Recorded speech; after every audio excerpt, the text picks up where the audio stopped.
Reguilón gives Antonio Conte first league win as Spurs manager against Leeds. This turned from a case study in Tottenham's weaknesses to a vision of what, if Antonio Conte can work half the magic he has cast elsewhere, could be a thrilling future. Their first half performance was as strained as anything they produced under Nuno Espirito Santo, and an improved Leeds side looked good for the lead provided by Dan James. But Spurs were a team transformed after the interval, ripping into their opponents and playing with the flair and trust Conte will demand. Pierre-Emile Højbjerg and Sergio Reguilón, breaking his duck for the club, were unlikely match winners, but the home support will thirst for a repeat of excitement like this. Before kickoff, Conte took in the applause of a full Tottenham Hotspur stadium for the first time, having made his bow in a half-empty bowl for the Conference League tie against Vitesse. He has had scant time to work with his squad since, but, given Leeds' early season pallor, this seemed an occasion cut out for Spurs to set a standard in front of their new head coach.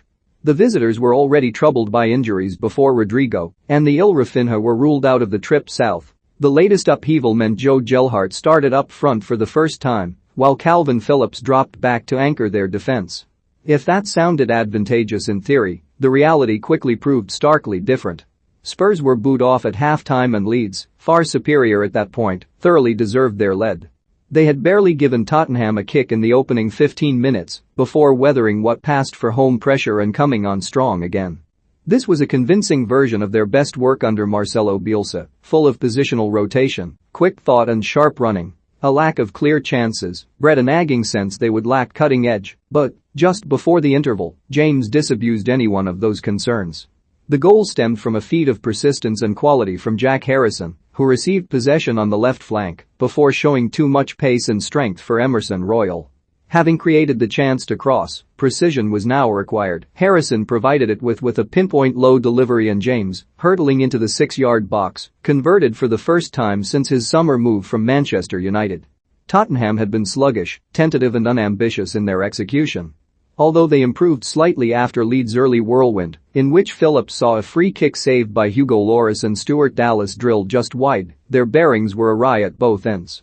Jaffa Tanganga, last seen in the league, when he was hauled off at half-time in the North London derby, but required here due to Christian Romero's injury, conceded a sloppy corner with a wayward pass. Harry Winks, deployed on account of Oliver Skipp's suspension, sought the safe option too often and was hardly alone in that. Sumptuous passes from deep from Harry Kane towards Reguilón and Emerson suggested Spurs were finding their range, but when the striker found positions of greater menace, he was dispossessed by Phillips and then saw Liam Cooper take Reguilón's cross off his head. None of that gave too much cause for excitement and, moments before James struck, Adam Forshaw offered a reminder of Leeds' ambition by blasting fractionally off target from distance. Conte had his work cut out at the break. Such labored, uninspiring fare is hardly in his image. Spurs immediately proved they had heeded whatever rollicking they were dealt. They hit the woodwork twice within 6 minutes of the restart, Kane seeing Illan Meslier squeeze his effort onto the near post before Son Heung-min's cross shot smacked off Diego Llorente and struck the bar. Both efforts were set up by Lucas Moura. The first ended a run of 272 minutes without a shot on target. Either side of the second, James and Gelhardt forced Lloris into awkward saves. The tone had shifted, though, because Spurs had finally matched Leeds' breakneck tempo. Højbjerg's equalizer had been signposted and owed to more composed work from Moura, who reached a loose ball ahead of Meslier and laid it back. There was little to commend the midfielder's scuffed finish, except the fact it found the net, but the hosts had their equalizer, and Conte waved them back to the center circle. Leeds retained a threat in James, but now found themselves constantly defending on the stretch.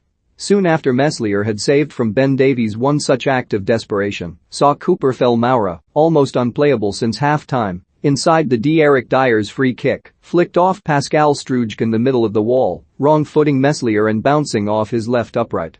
A gleeful Reguilón was first to the rebound, and Spurs had full reward for re-emerging in such scintillating style. Reguilón sprinted off towards the corner flag, and Conte launched into one of his full-octane touchline celebrations. Tottenham were not troubled again and, at the end, he could absorb the acclaim once more.